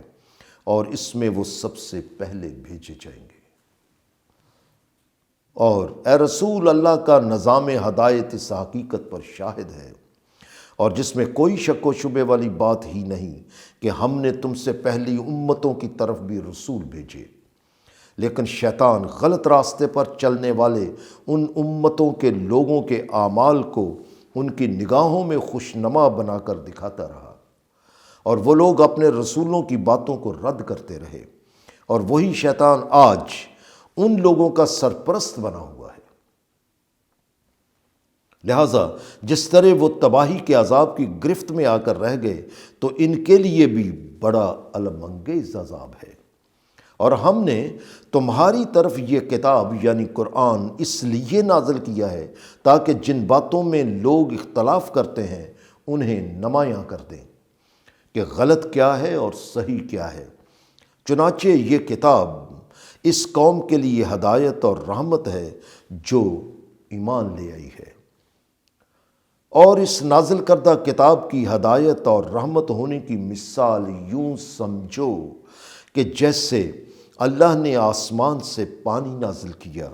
تو اس زمین مردہ کو اثر نو زندگی مل گئی۔ یقیناً اس میں ان لوگوں کے لیے حقیقت تک پہنچنے کی نشانی ہے جو سچائی کی آواز کو دل کے کانوں سے سنتے ہیں، اور صرف اتنا ہی نہیں بلکہ اگر تم غور کرتے جاؤ تو تمہارے لیے مویشیوں میں بھی ایک سبق موجود ہے، ان کے باطن میں گوبر اور خون کے درمیان سے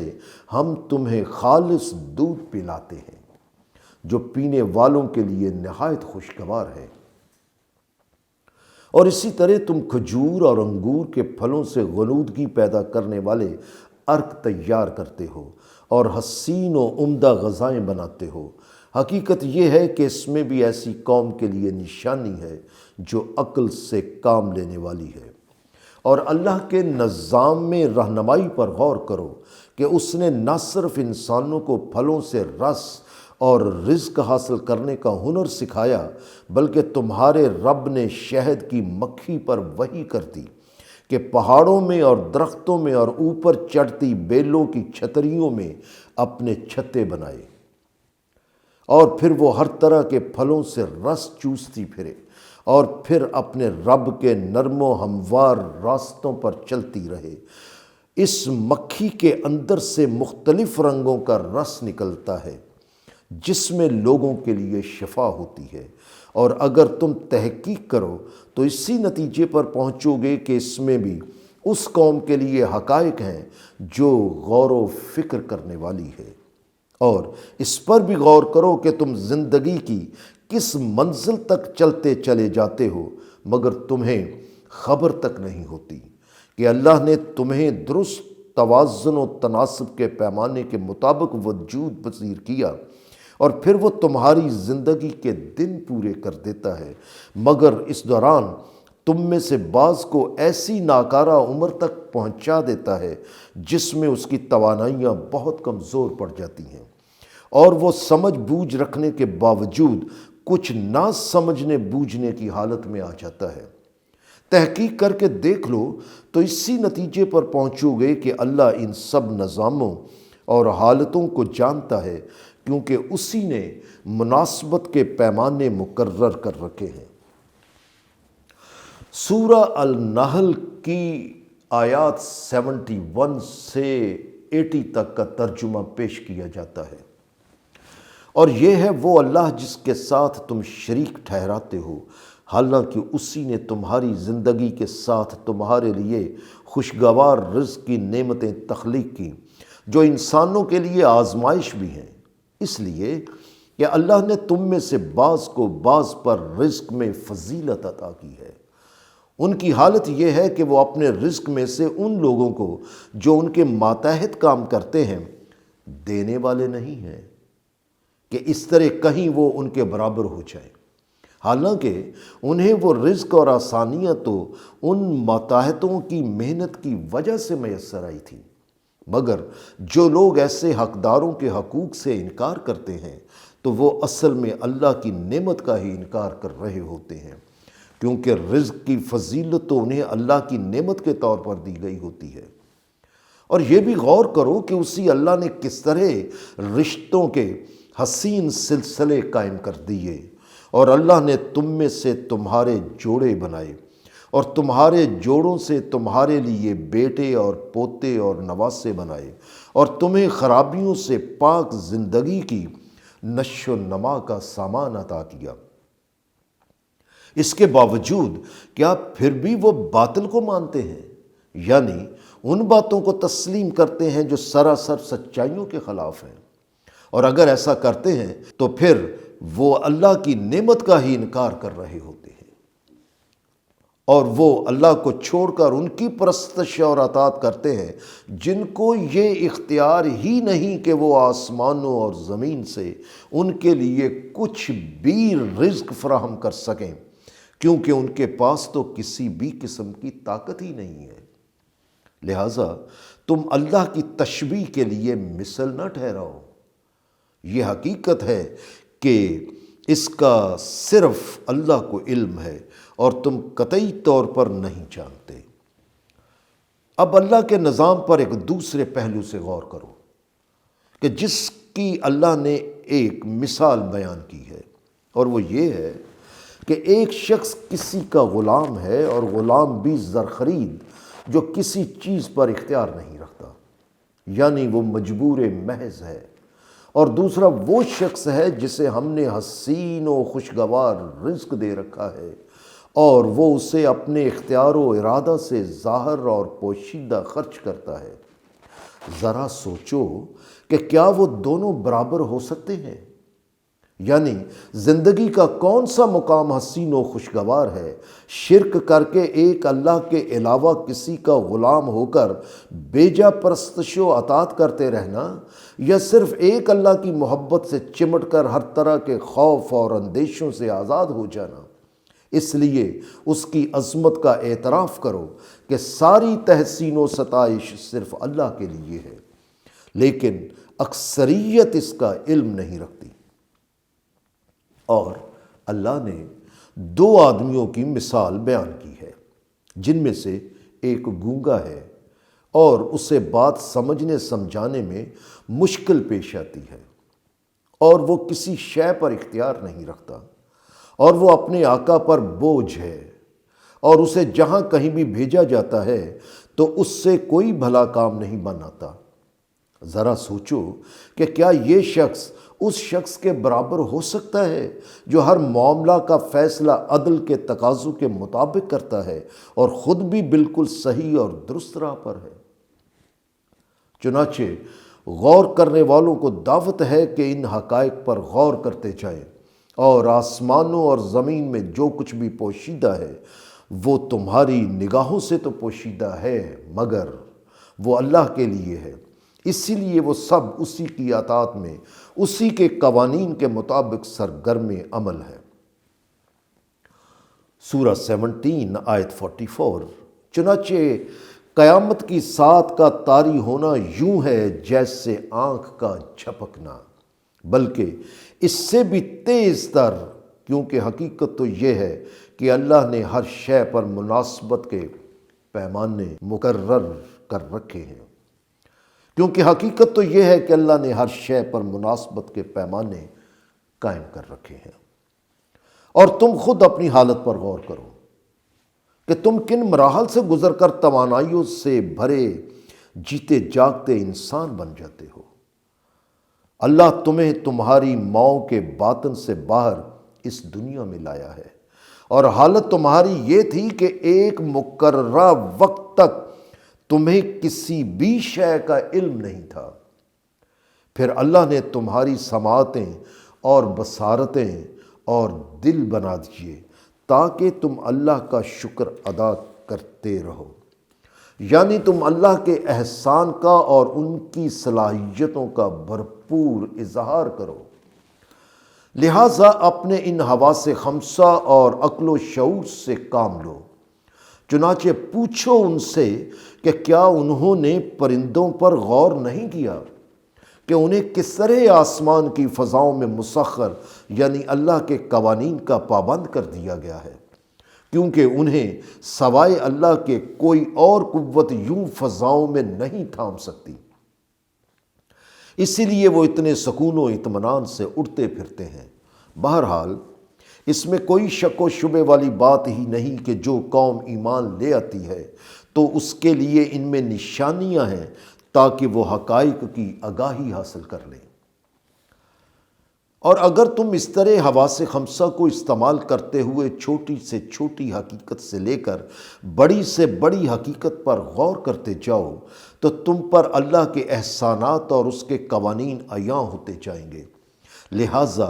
ذرا محسوس کر کے دیکھو کہ اللہ نے تمہارے گھروں کو تمہارے لیے سکون کی جگہ بنایا ہے۔ اس نے جانوروں کی کھالوں سے تمہارے لیے ایسے گھر بنائے جنہیں تم اپنے کوچ کے دن اور قیام کے دن بہت ہلکا پھلکا محسوس کرتے ہو، اور ان کے اون، ریشم اور بالوں سے تمہارے لیے کتنے ہی سامان اور ضرورت کی چیزیں بنا دیں جو ایک مدت تک تمہارے کام آتی رہتی ہیں۔ سورہ النحل کی آیات 81 سے 90 تک کا ترجمہ پیش کیا جاتا ہے۔ اور اللہ ہی نے تمہارے لیے اپنی تخلیق کردہ کئی چیزوں کے سائے بنائے اور پہاڑوں میں تمہارے لیے پناہ گاہیں اور تمہارے لیے لباس بنائے جو تمہیں دھوپ کی تپش سے یعنی کسی بھی موسم کی شدت سے محفوظ رکھتے ہیں، اور اس طرح وہ تم پر نعمتیں یعنی آسودگیاں اور راحتیں پوری کرتا ہے تاکہ تم اس کے احکام و قوانین کے سامنے جھکے رہو۔ لہٰذا اے رسول، ان حقائق کی آگاہی کے باوجود بھی اگر وہ نازل کردہ سچائیوں سے منہ موڑے رکھتے ہیں تو تمہارے ذمہ صرف نازل کردہ پیغام کو واضح طور پر پہنچا دینا ہے، کیونکہ ان کی حالت تو یہ ہے کہ یہ لوگ اللہ کی نعمت کو پہچانتے بھی ہیں، اس کے باوجود وہ اس کا انکار کرتے ہیں۔ اس لیے کہ ان میں سے اکثر کافر ہیں اور اللہ کی باتوں سے انکار کرتے رہنا ان کی عادت ہوتی ہے، اور انہیں ابھی اس حقیقت کا احساس نہیں کہ ان کی یہ حالت ہمیشہ رہنے والی نہیں ہے، بلکہ جس دن ہر امت سے ہم ایک گواہ اٹھا لائیں گے تو پھر کافروں کو، یعنی ان لوگوں کو جنہوں نے نازل کردہ سچائیوں اور احکام و قوانین کو تسلیم کرنے سے انکار کر کے سرکشی اختیار کر رکھی ہے، انہیں قطعی طور پر مزید اجازت نہیں دی جائے گی کہ اب وہ انہیں تسلیم کرنے والوں میں شامل ہو جائے، اور نہ ہی ان سے یہ مطالبہ کیا جائے گا کہ وہ غلط راہ کو چھوڑ کر واپس اس درست راہ پر آ جائیں جہاں سے راہ بھولے تھے۔ اور جب وہ عذاب عظیم، اور جب وہ عذاب ظلم کرنے والوں یعنی ان لوگوں کے سامنے آ جائے گا جو حقوق والوں کے حقوق کم کر کے یا ان سے انکار کر کے زیادتی اور بے انصافی کرنے کے مجرم تھے، تو نہ اس عذاب میں کمی کی جائے گی اور نہ ہی انہیں مہلت دی جائے گی۔ اور جب شرک کرنے والے لوگ ان کو دیکھیں گے جن کو انہوں نے اللہ کا شریک بنا رکھا تھا، تو کہیں گے کہ اے ہمارے رب، یہ ہیں وہ جنہیں ہم تیرے اختیارات میں شریک سمجھا کرتے تھے اور جن سے ہم تجھے چھوڑ کر دعائیں مانگا کرتے تھے، مگر وہ جن کو انہوں نے اللہ کا شریک بنا رکھا تھا وہ ان کی بات انہی کی طرف لوٹا دیں گے اور کہیں گے کہ تم یقیناً جھوٹے ہو،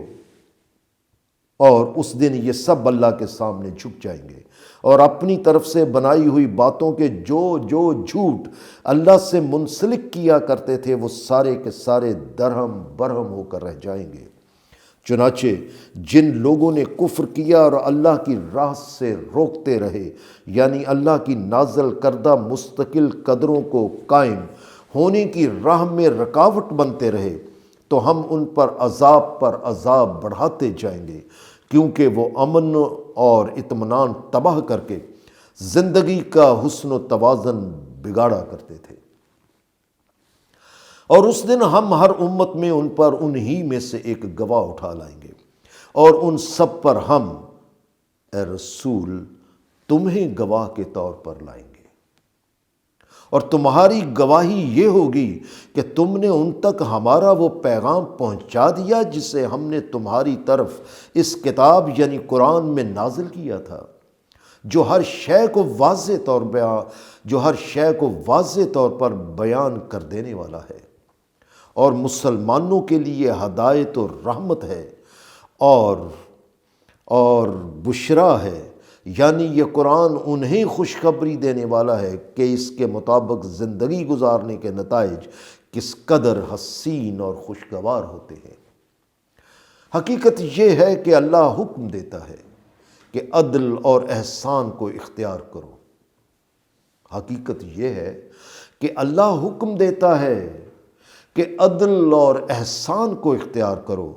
قریبی رشتہ داروں کو دیتے رہو اور فحش اختیار نہ کرو، اور جن کاموں سے اللہ نے منع کیا ہے منع ہو جاؤ، اور سرکشی اور نافرمانی نہ کرو۔ اور اللہ تمہیں یہ نصیحت کرتا ہے کہ اللہ کے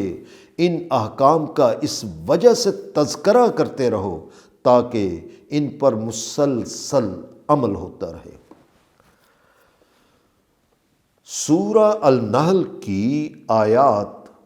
91 سے 100 تک کا ترجمہ پیش کیا جاتا ہے۔ اور جب تم اللہ کے ساتھ عہد کر لو تو اپنے عہد کو پورا کرو، اور اپنے قول و اقرار پختہ کر لینے کے بعد انہیں مت توڑو، جبکہ اس پر تم اللہ کو بھی ضامن قرار دے چکے ہو، کیونکہ اس میں کوئی شک و شبے والی بات ہی نہیں کہ جو کچھ تم کرتے ہو اللہ کو اس کا علم ہوتا ہے۔ اور دیکھو تمہاری حالت کہیں اس عورت کی طرح نہ ہو جائے جس نے بڑی محنت سے سوت کاتا اور اس کے بعد خود اپنے ہاتھوں سے اسے ٹکڑے ٹکڑے کر ڈالا۔ اس لیے غور کرو کہ تم اپنے معاہدات اور قول و اقرار کو جو کہ امن و سلامتی کے ضامن ہونے چاہیے انہیں الٹا فریب کی چالیں داخل کرنے کا موجب بنا لیتے ہو، اور یہ سب اس لیے کرتے ہو تاکہ تم میں سے ایک گروہ دوسرے گروہ پر غالب آ جائے۔ حالانکہ اللہ اس عہد و پیمان کے ذریعے سے تم کو آزمائش میں ڈالتا ہے تاکہ تمہاری اصل سیرت کھل کر سامنے آ جائے، مگر یاد رکھو کہ جن امور میں تم ایک دوسرے سے اختلاف کرتے ہو اور حقائق کو چھپائے رکھتے ہو، تو جب قیامت کا دن آئے گا تو وہ ان سب کو ظاہر کر دے گا۔ اور اگر اللہ مناسب سمجھتا تو تم سب کو ایک ہی امت بنا دیتا، لیکن وہ جسے مناسب سمجھتا ہے گمراہ ٹھہرا دیتا ہے اور جسے مناسب سمجھتا ہے ہدایت دے دیتا ہے، مگر ان قوانین کے ساتھ کہ اللہ کسی کو اسی طرف پھیرے رکھتا ہے جدھر کو وہ پھر گیا ہو۔ سورہ 4 آیت 115۔ اور اللہ سلامتی کی راہوں کی اسے ہدایت دیتا ہے جو اس کی مرضی کے تابع ہو جائے۔ سورہ 5 آیت 16۔ اسی وجہ سے تمہیں اس کے بارے میں ضرور پوچھا جائے گا جو تم کیا کرتے تھے، اور ایک بار پھر دہرایا جاتا ہے کہ تم اپنی قسموں کو آپس میں فریب کاری کا مت ذریعہ بناؤ، ورنہ جم جانے کے بعد تمہارے قدم لڑکھڑا جائیں گے، اس لیے کہ اپنے آپ کو تم نے اللہ کے راستے پر چلنے سے روک لیا، اور اسی وجہ سے تمہیں عذاب عظیم کا سامنا کرنا پڑے گا۔ اور جو معاہدہ تم نے اللہ کے ساتھ کیا ہے، یعنی یہ کہ تم اللہ کی ہی پرستش اور اس کے احکام کی اطاعت کرتے رہو گے، سورہ 1 آیت 4، اور اس حد تک کرو گے کہ یقیناً اللہ نے اہل ایمان سے ان کی جانیں اور مال خرید لیے اور ان کے بدلے میں ان کے لیے جنت ہے، سورہ 9 آیت 11۔ تو اسے تھوڑے سے ذاتی مفاد کی خاطر مت بیچ ڈالو، کیونکہ یہ حقیقت ہے کہ اگر تمہیں علم ہو تو جان جاؤ گے کہ جو کچھ اس معاہدے کے عوض تمہارے لیے اللہ کے پاس ہے وہ اس سے کہیں زیادہ حسین و خوشگوار ہے۔ اور تمہارے غور کرنے کی بات یہ ہے کہ جو تمہارے پاس ہے وہ ختم ہو جانے والا ہے، اور جو اللہ کے پاس ہے وہ باقی رہنے والا ہے۔ اور جو لوگ اپنے کام حسن و توازن سے سر انجام دیتے ہیں اور اس دوران ہماری خاطر مصیبتوں اور مشکلات میں ثابت قدمی سے ڈٹے رہے، تو ہم انہیں ضرور ان اعمال کا حسین صلہ عطا کریں گے جو وہ کیا کرتے تھے۔ اور یہ اللہ کا قانون ہے کہ جو کوئی بھی سنورنے سنوارنے کے کاموں میں مصروف رہا، چاہے وہ مرد ہو یا عورت، جبکہ وہ مومن ہو، یعنی اس نے نازل کردہ سچائیوں اور احکام و قوانین کو بھی تسلیم کر رکھا ہو، تو ہم انہیں ضرور ایسی زندگی عطا کریں گے جو زندگی خرابیوں سے پاک ہوگی، اور ہم انہیں ضرور ان اعمال کا حسین صلہ دیں گے جو وہ کیا کرتے تھے۔ لیکن خبردار رہو کہ تمہیں اللہ کی اطاعت سے ہٹانے کے لیے ابلیس ہر وقت سرگرم عمل رہتا ہے، سورہ 15 آیت 39۔ لہٰذا جب تم قرآن پڑھنے لگو تو رد کر دیے گئے شیطان کے خلاف اللہ کی پناہ مانگ دیا کرو، تاکہ وہ گمراہ کن وسوسے پیدا کر کے قرآن کو سمجھنے سے اور اس پر عمل کرنے سے روک نہ دے۔ مگر یہ بھی حقیقت ہے کہ اس کا ان لوگوں پر قطعی طور پر غلبہ نہیں ہو سکتا جو ایمان لائے، یعنی جو نازل کردہ سچائیوں اور احکام و قوانین کو تسلیم کر کے مطمئن اور بے خوف ہو گئے اور انہوں نے اپنے رب پر پورا پورا بھروسہ کر لیا۔ البتہ وہ ایسے لوگوں پر غلبہ کر لیتا ہے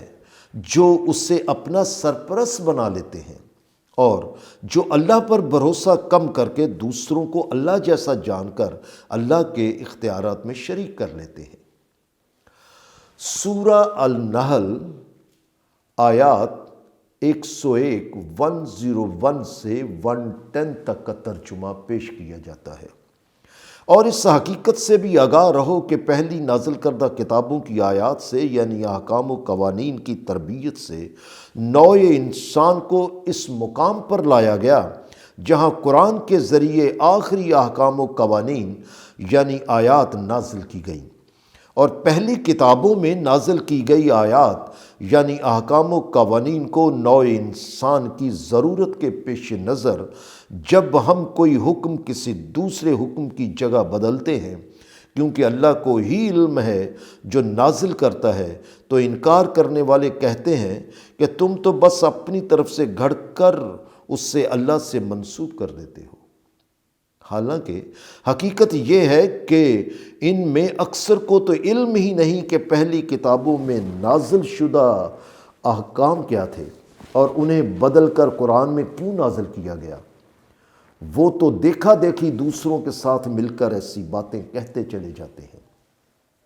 لہٰذا اے رسول ان سے کہہ دو کہ اس قرآن کو روح القدس نے تمہارے رب کی طرف سے ایک مستقل حقیقت کے طور پر نازل کیا ہے، تاکہ یہ ان لوگوں کے قدم جما دے جو ایمان لے آئے، کیونکہ یہ مسلمانوں کے لیے ہدایت اور بشرا ہے، یعنی یہ خوشخبری دیتا ہے کہ اگر اس کے مطابق زندگی بسر کرو گے تو نتائج حسین اور خوشگوار نکلیں گے۔ اور اس میں بھی کوئی شک و شبہ نہیں کہ ہمیں علم ہے کہ وہ جو انکار کرنے والے ہیں وہ کہتے ہیں کہ یہ اس کے سوا کچھ نہیں کہ اس رسول کو ایک آدمی یہ باتیں آ کر سکھا جاتا ہے اور یہ انہیں وہی کہہ کر لوگوں کے سامنے پیش کر دیتا ہے، حالانکہ جس آدمی کی طرف یہ اسے منسوب کرتے ہیں اس کی تو اپنی زبان ہی اجمی ہے، اور یہ قرآن واضح عربی زبان میں ہے۔ بہرحال حقیقت یہ ہے کہ جو لوگ اللہ کی آیات کو تسلیم ہی نہیں کرتے تو اللہ انہیں ہدایت نہیں دیتا اور ان کے لیے الم انگیز عذاب ہے۔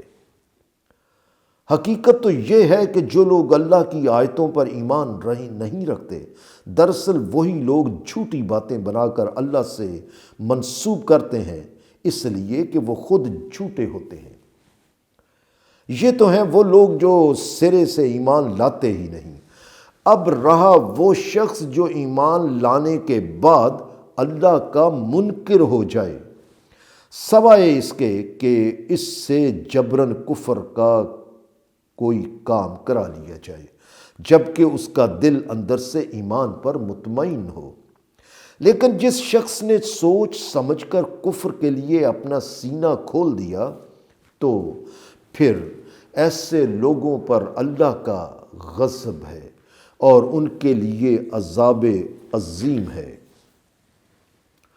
ایمان لانے کے بعد جو کفر اختیار کرتے ہیں تو اس کی وجہ یہ ہوتی ہے کہ وہ دنیا کی زندگی کو آخرت کی زندگی سے زیادہ پسند کرتے ہیں۔ نتیجہ یہ ہوتا ہے کہ اس وجہ سے اللہ کافروں کی قوم کو ہدایت نہیں دیتا۔ نہ صرف یہ کہ پھر اللہ انہیں ہدایت نہیں دیتا، بلکہ یہ وہ لوگ ہوتے ہیں جن کے دلوں، کانوں اور آنکھوں کی صلاحیتیں جو سچائیوں اور غیر سچائیوں میں فرق کر کے سچائیوں کو تسلیم کر لینے والی ہوتی ہیں، انہیں اللہ بند کر دیتا ہے۔ لہٰذا یہ ہیں وہ لوگ جو غافل ہیں، یعنی سچائیاں ان کے سامنے ہوتی ہیں مگر وہ ان سے لاپرواہ رہتے ہیں۔ چنانچہ اس میں کوئی شک و شبہ نہ رکھنا کہ یہی وہ لوگ ہیں جو آخرت میں خسارہ اٹھانے والے ہیں۔ ان کے برعکس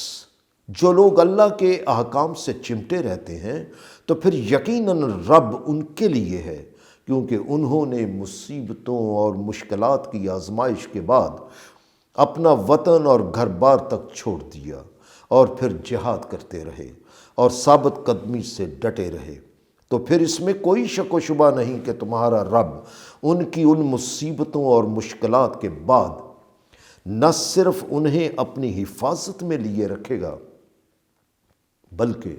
ان کی قدم بہ قدم مدد اور رہنمائی کرتے ہوئے انہیں ان کے کمال تک لے جائے گا۔ سورہ النحل کی آیات 111 سے 120 تک کا ترجمہ پیش کیا جاتا ہے۔ چنانچہ جب قیامت کا دن طاری ہوگا اور اعمال کے نتائج بے نقاب ہو کر سامنے آ جائیں گے تو اس دن غلط راہ پر چلنے والا انسان اپنے نفس سے جھگڑا کرتا ہوا آئے گا۔ اس دن غلط راہ پر چلنے والا انسان اپنے نفس سے جھگڑا کرتا ہوا آئے گا۔ اور جو کسی نے عمل کیا ہوگا، اور انسانوں پر اس قسم کی تباہیاں کیوں اور کب آتی ہیں، اس کے لیے اللہ ایک مثال بیان کرتا ہے کہ ایک بستی تھی جسے باہر کے خطرات سے امن اور اندرونی جھگڑوں سے اطمینان حاصل تھا۔ اس کی طرف ہر سمت سے سامان رزق فراوانیوں سے کھنچا چلاتا تھا۔ اس کے رہنے والے خوشحال اور تفکرات سے پاک تھے، لیکن انہوں نے اللہ کی نعمتوں کی ناشکری کر ڈالی۔ اس کا نتیجہ یہ ہوا کہ جو کچھ وہ کاراگریاں کرتے تھے، اللہ نے اس کے بدلے میں انہیں بھوک اور خوف کا لباس پہنا دیا۔ اور یہ حقیقت ہے کہ پھر ان کے پاس انہی میں سے ایک رسول آیا، مگر انہوں نے اس کے پیغام کو جھٹلا دیا۔ نتیجہ یہ ہوا کہ پھر انہیں عذاب نے اپنی گرفت میں لے لیا، کیونکہ وہ دوسروں کے طے شدہ حقوق کم کر کے یا ان سے انکار کر کے زیادتی و بے انصافی کرنے کے مجرم تھے، یعنی ظالم تھے۔ لہٰذا اس بستی کے لوگوں کے عذاب سے سبق سیکھو، اور جو حلال اور خرابیوں سے پاک تمہیں اللہ نے رزق عطا کیا ہے تو اس میں سے تم کھایا پیا کرو، اور اگر تم واقعی اس کی پرستش و اطاعت کرنے والے ہو تو اللہ کی نعمت کا شکر ادا کیا کرو۔ طیب اور حلال اشیاء کے سلسلے میں ایک بار پھر یاد دہانی کے لیے آگاہ رہو کہ اس نے تم پر صرف مردار اور خون اور سور کا گوشت اور وہ جانور جس پر ذبح کرتے وقت اللہ کے علاوہ کسی اور کا نام لیا گیا ہو، ان سب کو حرام کر دیا ہے۔ لیکن جو شخص حالت اضطرار یعنی انتہائی مجبوری کی حالت میں ہو مگر سرکشی کرنے والا نہ ہو، اور مجبوری کو بہانہ بنا کر حدیں توڑنے والا نہ ہو، تو یہ حقیقت ہے کہ اللہ برے اثرات سے محفوظ کر لینے والا ہے، اور سنورنے والوں کی قدم بہ قدم مدد و رہنمائی کرتے ہوئے انہیں ان کے کمال تک لے جانے والا ہے۔ اور دیکھو، ایسا نہ کرنا کہ تمہاری زبان پر جو جھوٹی بات آ جائے اسے بیان کرتے ہوئے یوں ہی کہہ دیا کرو کہ یہ حلال ہے اور وہ حرام ہے، اور اس طرح تم جھوٹی باتیں اللہ سے منسوب کرنے کے مجرم ہو جاؤ گے۔ حقیقت یہ ہے کہ جو لوگ جھوٹی باتیں بنا کر انہیں اللہ سے منسوب کرنے والے ہیں تو وہ کبھی کامیاب و بامراد نہیں ہوں گے۔ وہ ایسی باتوں سے تھوڑا سا فائدہ ضرور حاصل کر لیتے ہیں، لیکن آخر کار ان کے لیے عذاب علیم ہے۔ اور کبھی تمہارے دل میں خیال آتا ہوگا کہ پہلی کتابوں میں آئی ہوئی بعض آیات کو قرآن میں کیوں بدل دیا گیا؟ سورہ 16 آیت 101۔ تو اس کی وجہ مثال کے طور پر یہ تھی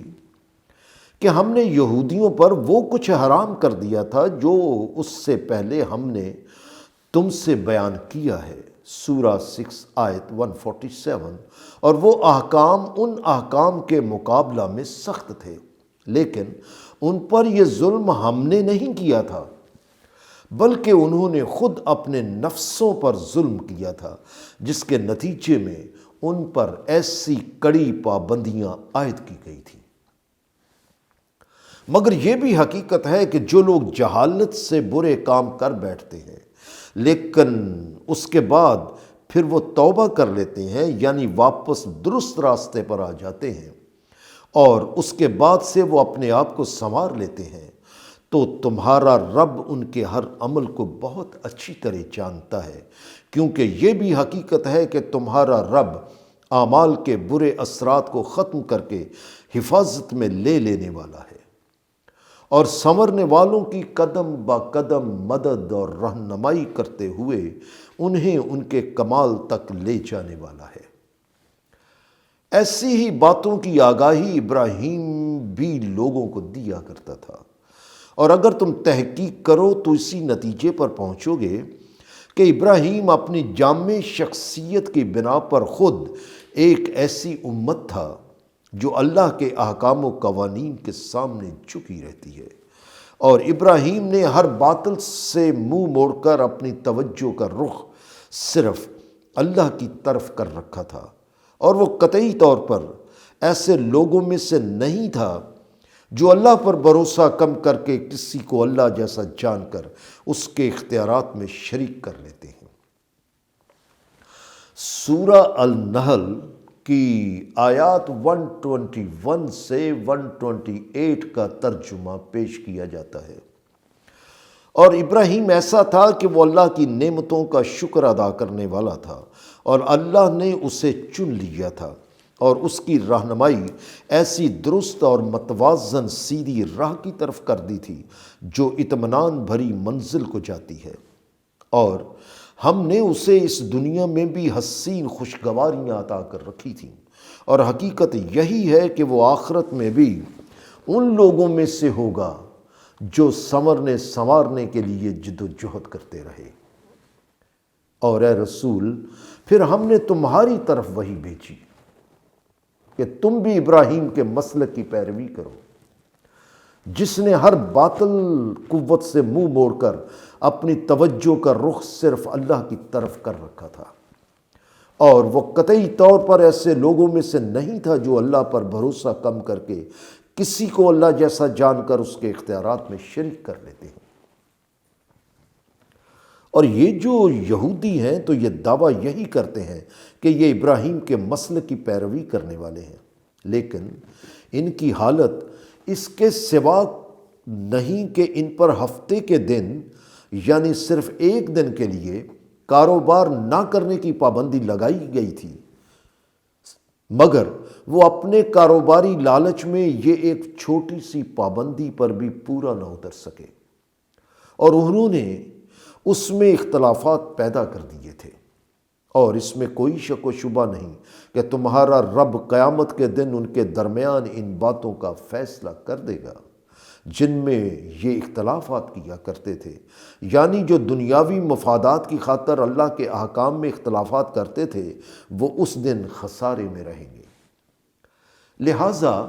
اے رسول، نوع انسان کو اپنے رب کے راستے کی طرف حکمت سے اور ایسے حسین طریقے سے دعوت دو جس سے انہیں کسی کام کے اچھے انجام یا برے نتائج کی آگاہی مل جائے، اور اس طرح ان کے دل نرم ہو جائیں، اور ان سے بحث بھی کرو تو ایسے کہ وہ حسین طریقوں پر مبنی ہو، کیونکہ حقیقت تو یہ ہے کہ تمہارے رب کو تو جو اس کی راہ سے بھٹک جاتا ہے اس کا ویسے ہی علم ہوتا ہے، اور اسے ان کا بھی علم ہوتا ہے جو ہدایت یافتہ ہوتے ہیں۔ اس لیے دعوت بھی حکمت اور حسین انداز سے دو، اور بحث بھی حسین انداز سے کرو۔ اور اگر تم سزا دینے کے لیے ان کا پیچھا کرو تو اس حد تک سزا دینے کے لیے پیچھا کرو